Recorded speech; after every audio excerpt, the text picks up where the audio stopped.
We are live. It's the Revved Up 906 podcast, a Detroit Pistons podcast, to be exact. And I'm Hudson. And I'm Ryan. And before we get into episode number 32 of season 2, I got to talk to you, the people, about a few quick things.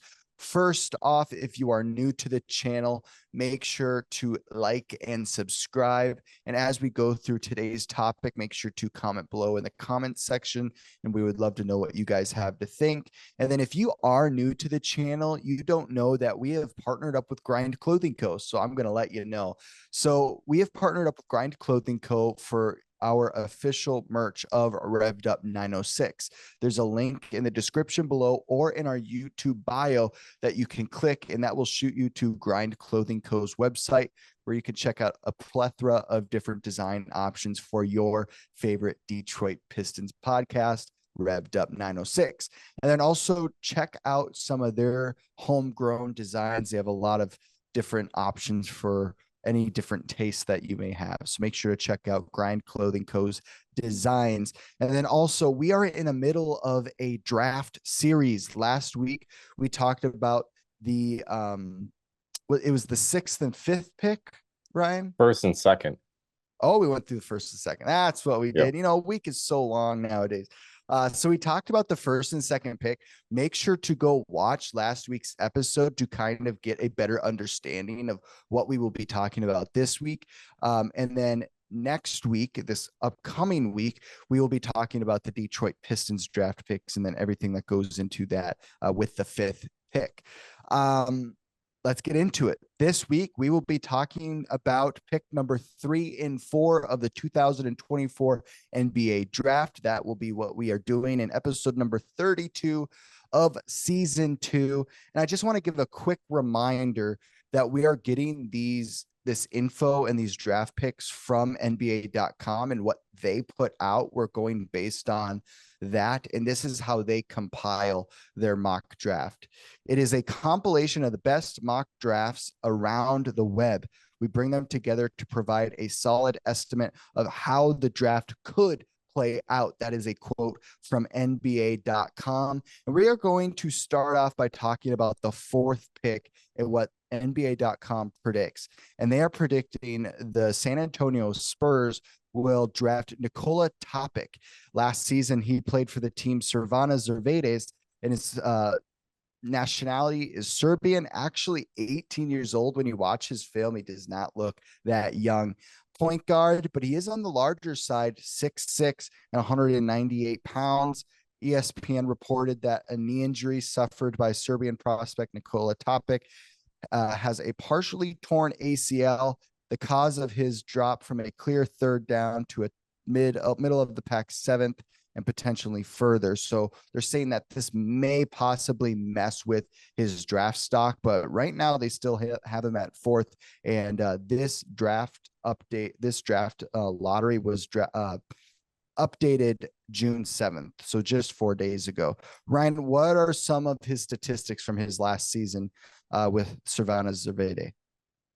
So this past season, he was hovering around 14.5 points per game, 3.5 rebounds, 5.5 assists, and around 50% from the field. It's a little rough on the 3-point side, shooting around 32%, and then free throw 87% at the line. Overall, in the games that he was having a lot of extensive minutes in and whatnot, and actually getting good overall games and amounts played, he looked like a stud out there. In those averages, what he was able to do in that amount of time, he didn't look like he was an 18-year-old out there. He looked like he was a guy in his prime, a guy in his late 20s, early 30s out there, the way he plays the game. He has a very Luka-esque mindset around him, but also, like, he has a very, and this is a throwback, but a Kirk Heinrich feel to his game. He's very, he has very good vision. He has a very high basketball IQ. He looks to pass the ball. He looks to, and when it's his open shot, he's going to take it. But he's also a very solid defensive-minded player. And his length what he has there, like he's a big bodied guard. Like he has length, he has size, and there's just not a lot of guys out there like him. And he's effective scorer within the arc, shooting around 52%, which isn't bad at all. Another comparison that they've thrown out is he's kind of like Shea Gilgeous-Alexander. Shea obviously is very long and very big for his position, being a point guard at around 6'6", 6'7". Shea is not a freak of an athlete, but he is very creative with his shots and the way he passes the ball and whatnot. He's just, as he's gotten older and progressed in the league and gained that experience, like he's just so much better every year out. And that's what I see in Nikola Topic here and what he could be down the road. I do really see him fitting well amongst this San Antonio Spurs team, just because we know Trey Jones, who's their current starting point guard, isn't necessarily going to be a guy that can lead this San Antonio Spurs franchise to, playoffs, at the helm. We know we have Victor Wembanyama down in the middle. And I think Nikola could be a great partner to him, only because we know that Victor likes to play all over the court on the offensive end, where Nikola also can hold his own at all three levels. So wherever Victor is, say he's at the top of the 3-point line and kind of, working with the ball up there, Nikola will be able to hold his own at the mid-range game or be able to put the basketball on the floor. And, right now his projected role is to be a lead ball handler. And that's kind of what Trey Jones is known for, known for really being able to run an offense to the absolute T. And I think Nikola will be able to maybe have one season behind Trey Jones, maybe two, to kind of get used to the NBA speed, since he is just so young. Maybe have a couple G League games just because he's coming off some injuries. I do think this guy would work well with the San Antonio Spurs, but they do have a couple other possible teams that are very interested in him. They quote to the Washington Wizards, Toronto Raptors, and the Utah Jazz. But when looking at those three other teams, I think he works with the Spurs, right? What do you think? Yeah, I definitely think he fits more of the San Antonio brand. Obviously, San Antonio likes foreign players, Manu Ginobili, Tony Parker, and so on and so forth. And they've had a lot of success there. And why stop? Especially with this past year with Victor Wembanyama. That's just why stop drafting foreign guys. Right. They've had so much success with it. And Nikola, the way he plays the game, he plays like Pop would want. He plays like what a Greg Popovich would want in a player. Yeah. And really, the Spurs haven't had a top tier point guard since Tony Parker. And granted, that wasn't that long ago, but it really was that long ago. Right. It's been a couple of years since the Spurs have had a legit point guard. And obviously, no disrespect to Trey Jones. Trey Jones is a very good point guard. The way I see him is he's a role player. That's how I see him. I don't see him sitting out there leading a team anywhere. I mean, he can, but off the bench. And maybe he is the one. And Nikola's the two in that situation, but you have Devin Vassell and all these other guys there as well. But Nikola is a very pop-oriented player. And the Spurs, historically speaking, love drafting foreign players.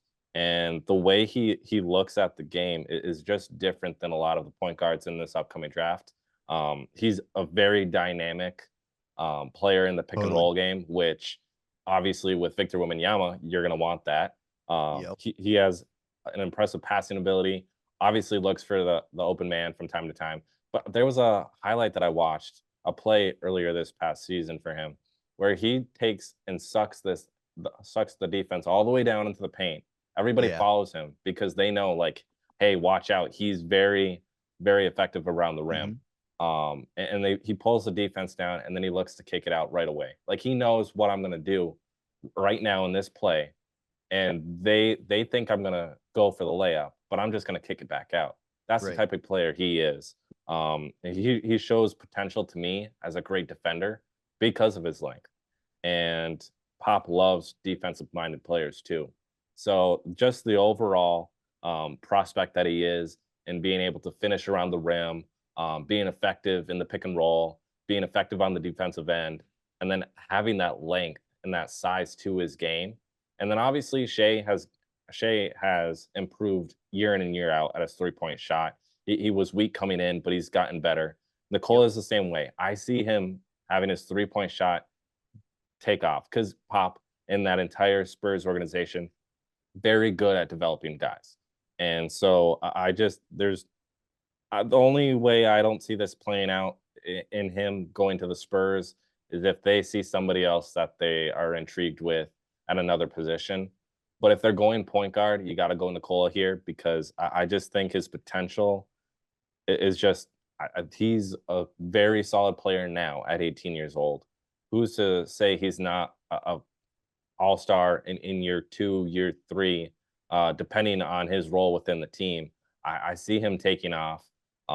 Obviously, it is bold for me to say an all-star, but the way if you watch his highlights and you watch how dynamic he is within an offense, you could see the same thing that I'm seeing. And then plus, next to Victor Wembanyama is going to make you look good no matter what. Yeah.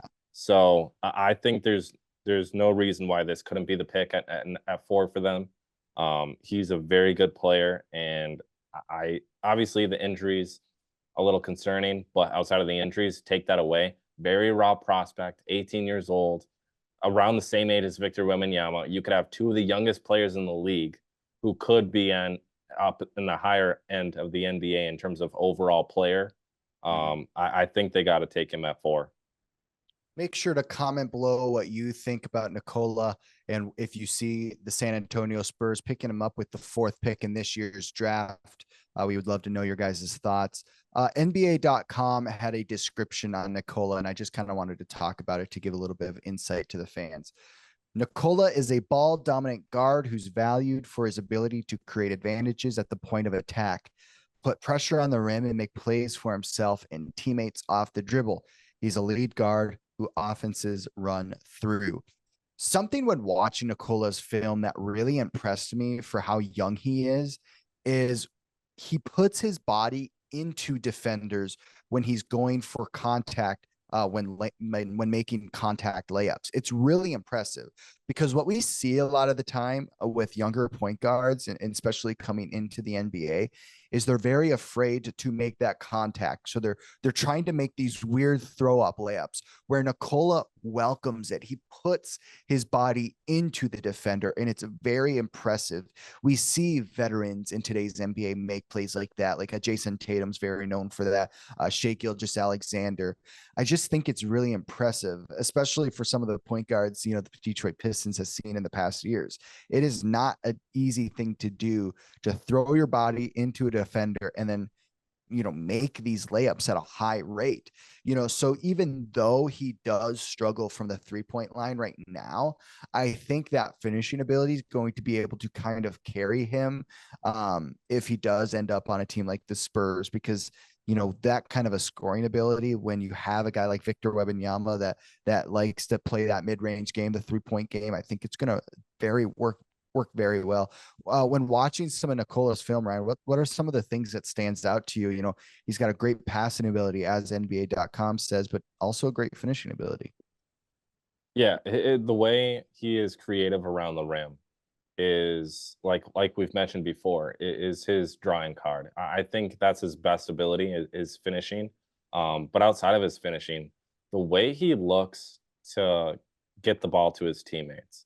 There's not a lot of guys in this draft, not a lot of guys in general, who have like very good vision and can see plays before it happens. But he's one of those guys that I think he can see the play before it happens. Another thing is like he's not coming out of college. He's not coming out of Overtime Elite. He's not coming out of any of those leagues. He's coming out of a pro-established basketball league in Europe. Right.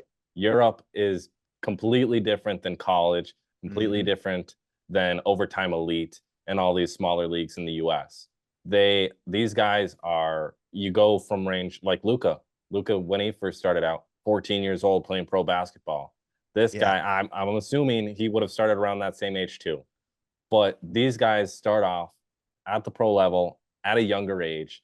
than you would at college, because a lot of these guys would be playing middle school, high school basketball at that age. But a lot of these guys overseas are playing pro basketball because they don't have what we have in the US in terms of high school and whatnot.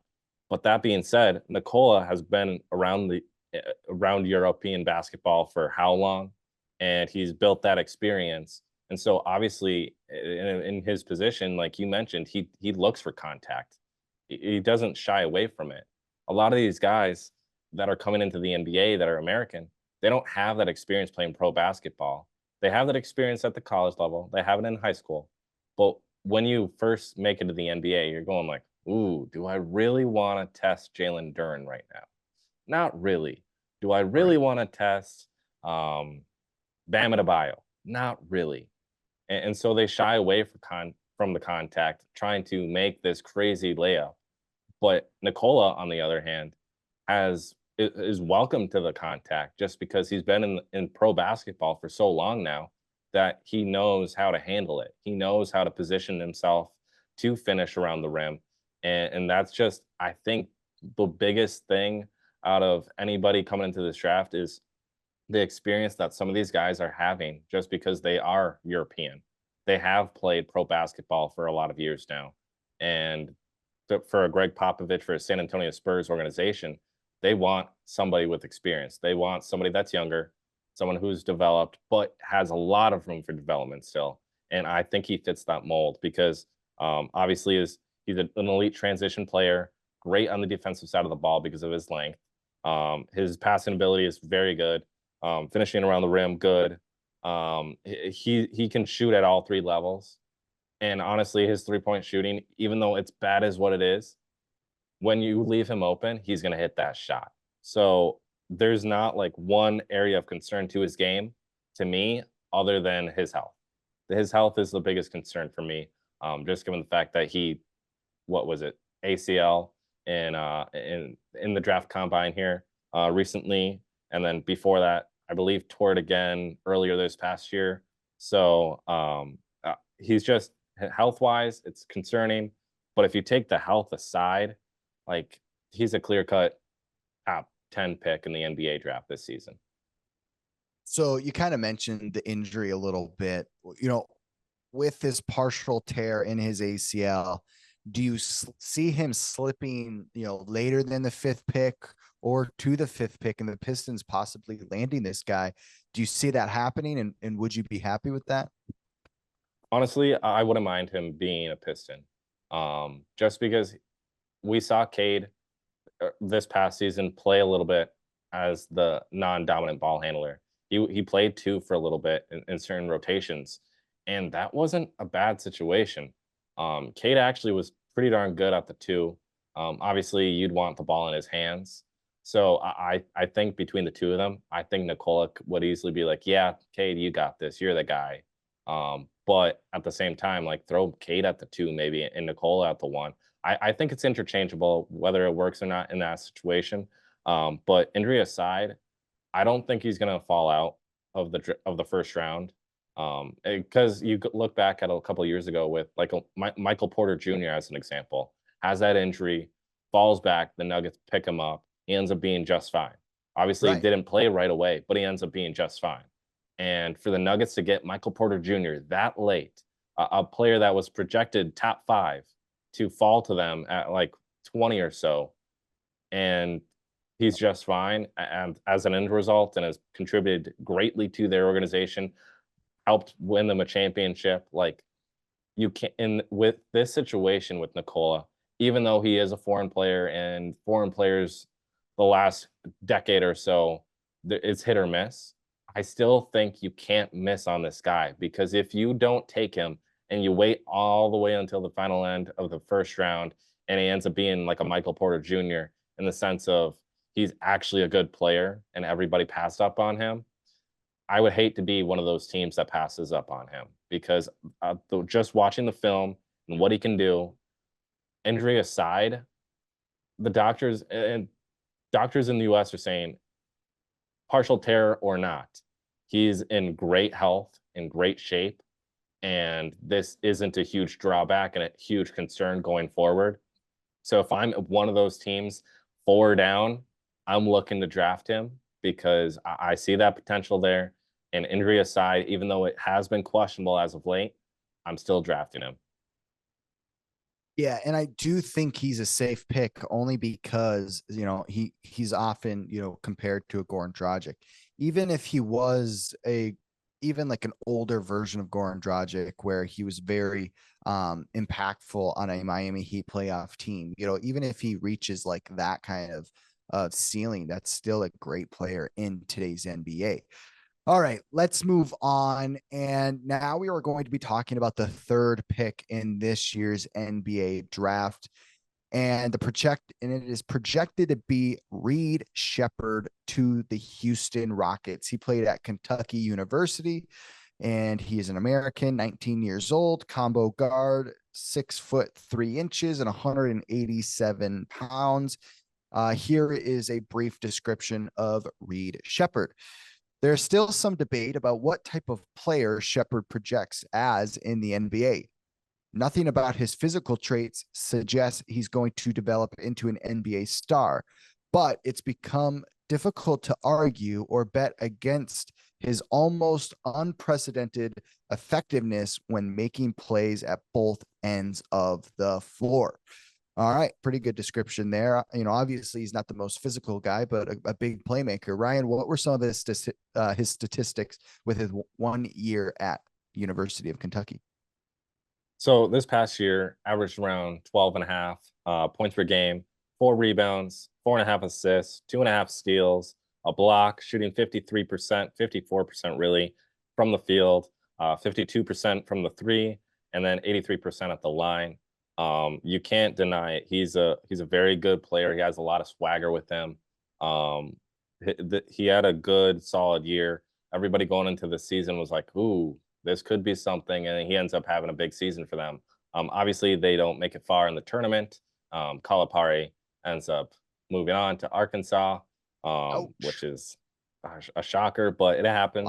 But yeah, he's a good player. He has a lot of swagger with his game. He's a player that likes to defy the odds. And honestly, everybody, scouts aside, always go and try to knock on the little guys. But the last couple of years or so, honestly, they've proven everybody wrong. Like even I'm not a huge fan of him, but you have not our Pistons, Isaiah Thomas, but you have Isaiah Thomas, Sacramento Kings, Boston Celtics, University of Washington there.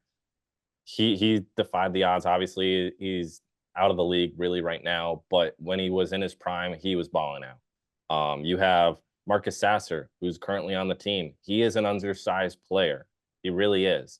But he is making a name for himself right now with the Pistons. There's so many of these guys that are smaller, like Damian Lillard, who is undersized. There's a lot of them in the league that fit that mold, that you come in and you're going like, should he be a top 5 pick? Should he be a top 10 pick? He's really undersized. I don't know if he's going to translate to this next level because everybody's just so much bigger and stronger and faster than these guys. But Reed Sheppard, I think, could have the potential to being a solid all-around player at this next level. He's an exceptional shooter. He has a deadly pull-up. His catch and shoot ability is very off the charts. He displays point guard skills with vision for cross-court passing.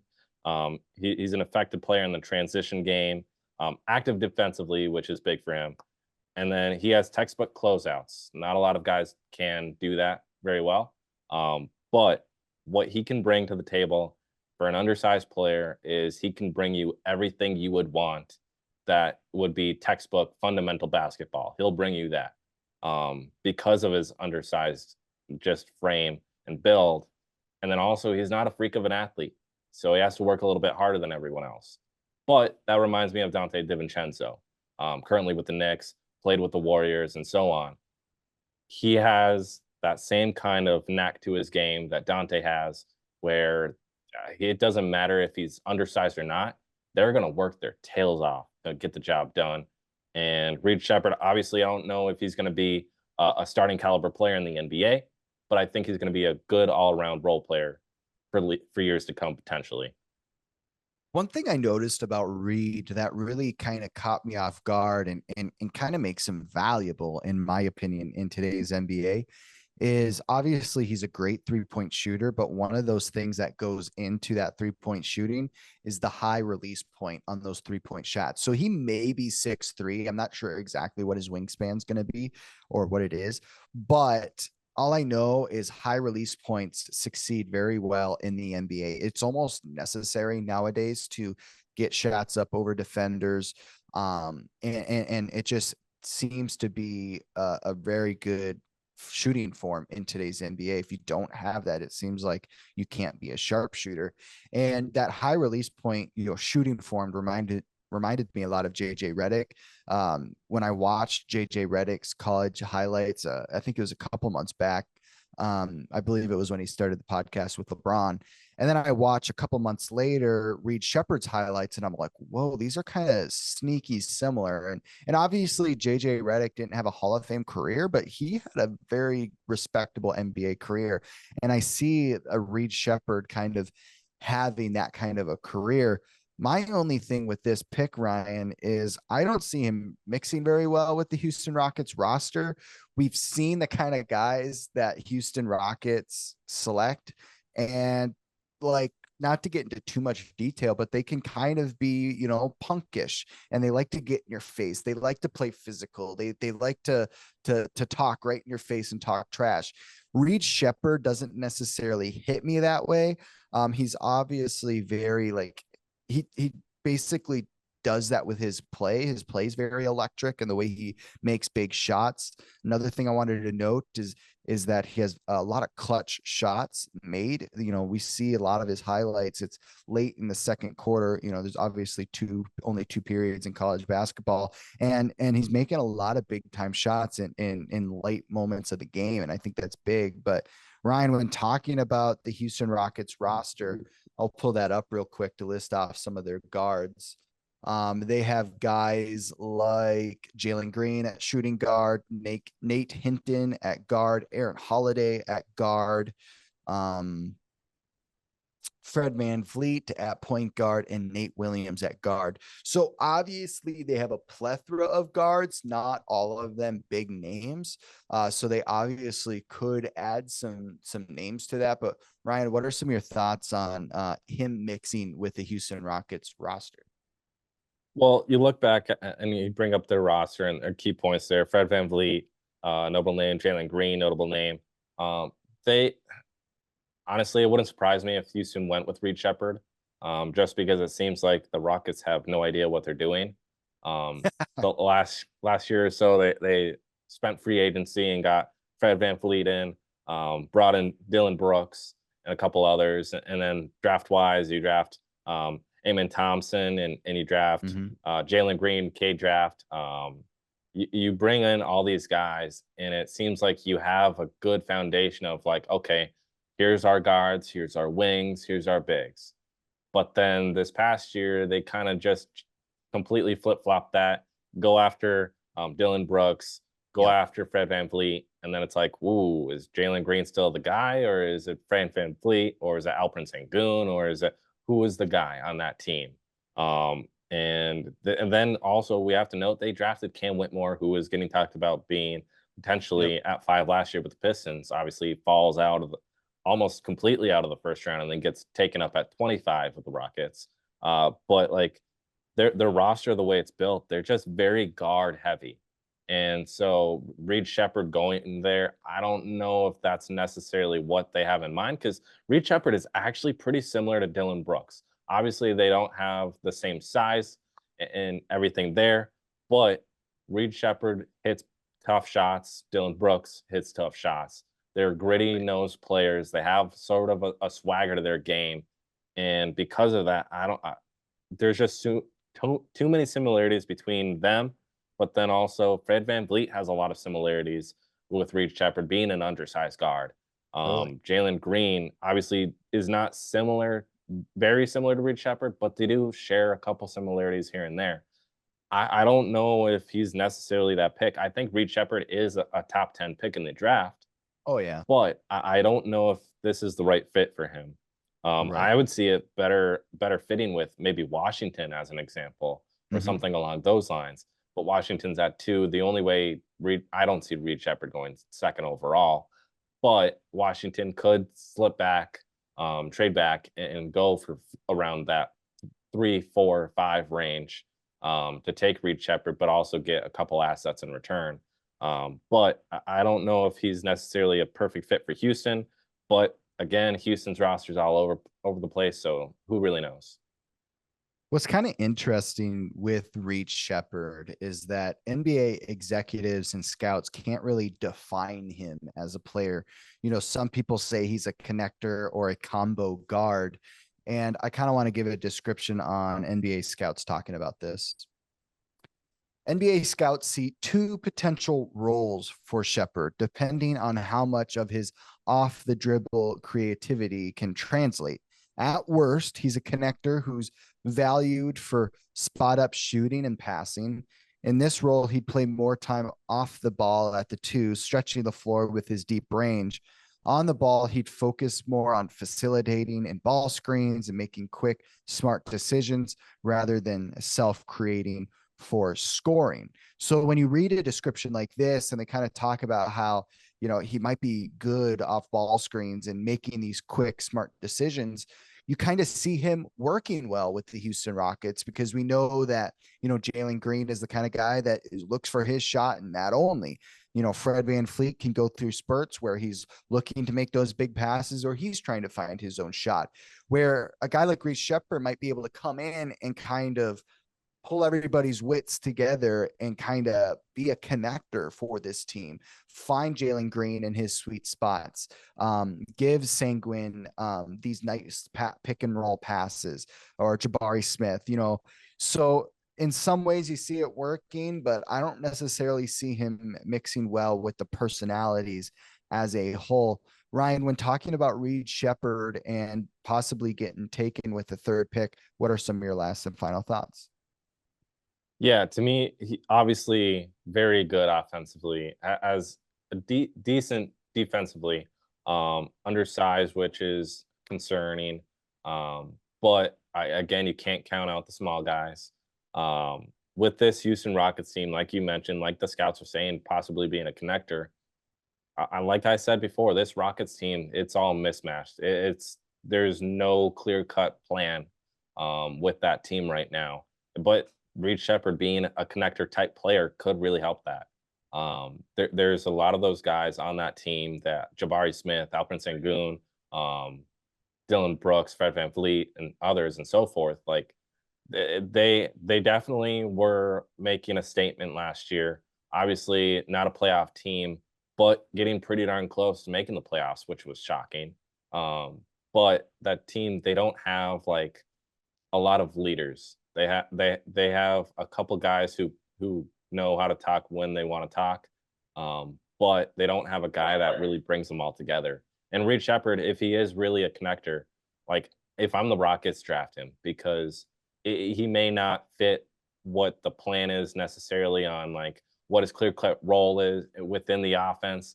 But if you can have a guy on the court at all times, bringing the guys together, that may help out down the road, because like obviously Jabari Smith is a quiet guy. Alperen Sengun is on the quieter side, not a quiet guy. But Fred VanVleet is quiet. A lot of these guys, they're not very spoken for.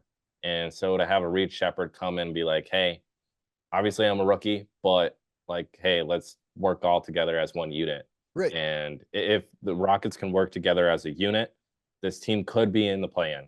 They could be in the playoffs, obviously as a lower seed, because they have the talent. Jabari Smith Jr. is good. Alperen Sengun is an all-star in my eyes.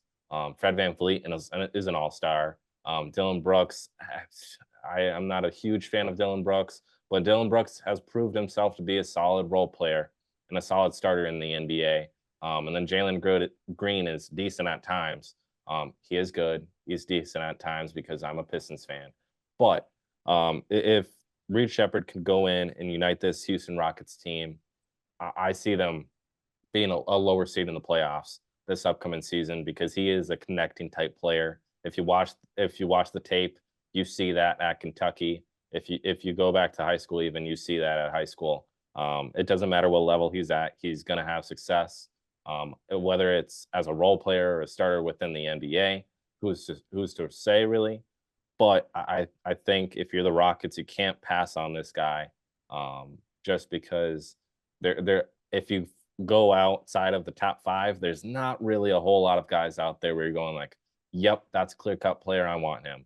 Because it's like, ooh, he's good, but then he's also good at that too. So Reed Sheppard, it would be a good pickup for the Rockets. I think he'd be a great pickup for the Wizards, though. But who's to say what really happens, because we're not there yet, but we're getting close. Make sure to comment below your thoughts on the possibility of Reed Sheppard going to the Houston Rockets with the 3rd pick. Before you guys leave, I want to let you guys know and remind you guys to follow us on Instagram, because if you aren't so much into long form content, you don't usually watch episodes this long, make sure to still subscribe on YouTube and follow us on Instagram, because weekly we are posting clips from each and every episode, and then also in our Reels category on our YouTube channel. So make sure to like and subscribe, and thank you for watching episode number 32 of season 2, and we will see you guys in the next episode. Peace.